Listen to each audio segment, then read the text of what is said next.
They're back! But the questions linger. Well, folks, it seems like the Kenyan government's attempt at a magic trick has gone horribly wrong.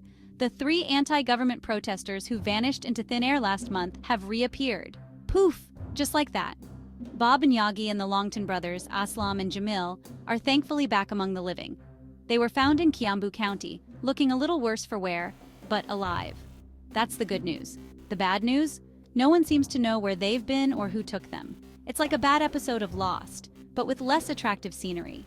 Naturally, their reappearance has sparked outrage. People want answers. They want accountability. And they definitely want someone to blame. Enter Police Chief Gilbert Massangelli, stage left, looking very shifty indeed. The police chief had been summoned to court over the disappearances, but seemed to have developed a sudden case of can't find my court shoes. He finally showed up last Friday, probably hoping everyone had forgotten about the whole thing. Spoiler alert, they hadn't. The case is ongoing, and the plot, as they say, thickens. Now, for those of you who haven't been following the thrilling saga of Kenyan politics, allow me to catch you up. Last month, Kenyans decided they'd had enough of, well, everything. The cost of living, skyrocketing, government corruption, business as usual, the chances of finding a decent cup of coffee in a government office? Slim to none. So, they did what any self-respecting citizenry would do. They took to the streets in protest. Things got a little heated, as they tend to do when you mix angry citizens with tear gas. And in the midst of the chaos, Bob, Aslam, and Jamil pulled a disappearing act that would make David Copperfield proud. Their disappearance sent shockwaves through Kenya and beyond. Human rights groups cried foul, accusing the government of playing fast and loose with the whole freedom of speech thing. The government, in turn, responded with a collective shrug and a mumbled, "We're looking into it." The disappearances, unfortunately, are not an isolated incident. Kenya has a bit of a reputation for this sort of thing. It seems like every time someone raises their voice a little too loudly, they mysteriously vanish. It's enough to make you want to invest in a good quality tracking device, and maybe a burner phone just to be safe. Now, back to our elusive police chief, Gilbert Massangelli. He's been playing a game of cat and mouse with the court, dodging summons like a pro. One has to admire his commitment to avoiding responsibility. It's almost artistic. But the judge, bless her soul, wasn't having it. She issued a warrant for his arrest, and suddenly, Massangelli remembered he had a court date.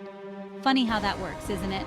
The court case is ongoing, but let's just say things aren't looking too good for our friend Gilbert. The pressure is mounting, the evidence is piling up, and his excuses are wearing thinner than a politician's promise. The case has become a symbol of the larger issue of impunity in Kenya. When those in power are seemingly above the law, it breeds distrust, anger, and a whole lot of really awkward conversations at family gatherings. Section 4. Back to the streets. The fight continues. Meanwhile, back on the streets of Kenya, the protests continue. The reappearance of Bob, Aslam, and Jamil has only fueled the fire. People are tired of living in a country where dissent can lead to a one-way ticket to parts unknown. They're demanding justice for the missing, accountability from the government, and a guarantee that this won't happen again. Oh, and cheaper food wouldn't hurt either. You know, the usual demands. The government, as usual, is trying to downplay the whole thing. They're saying the protests are being hijacked by outside forces. Because, you know, it's always someone else's fault. But the people aren't buying it.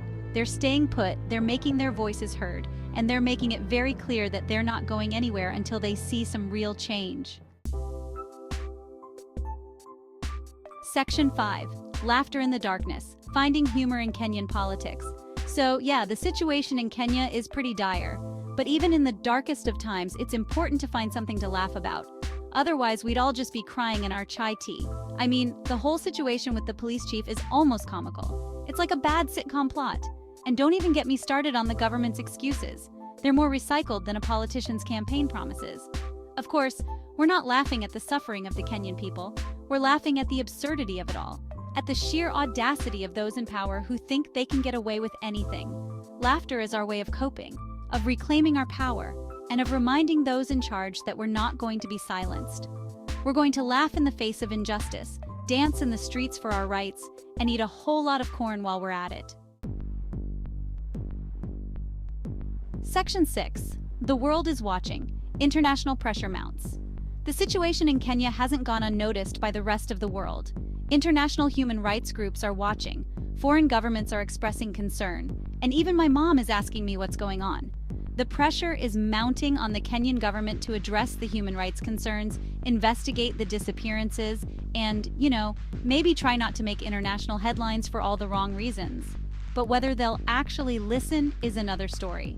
Politicians have a funny way of becoming selectively deaf when it comes to criticism, especially when it's coming from people who aren't their constituents. Still, international pressure can be a powerful thing.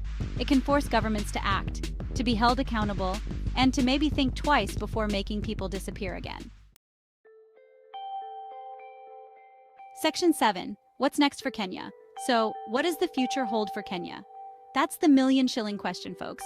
And unfortunately, I don't have a crystal ball. I spent my last paycheck on corn. But one thing's for sure, the Kenyan people are not backing down. They're demanding change, they're fighting for their rights, and they're doing it with a spirit of resilience and determination that's truly inspiring. Whether their efforts will lead to real, lasting change remains to be seen. But one thing's for certain, they're not going down without a fight. And they're definitely not going to stop laughing along the way. Stay tuned, folks. This is one Kenyan drama that's far from over.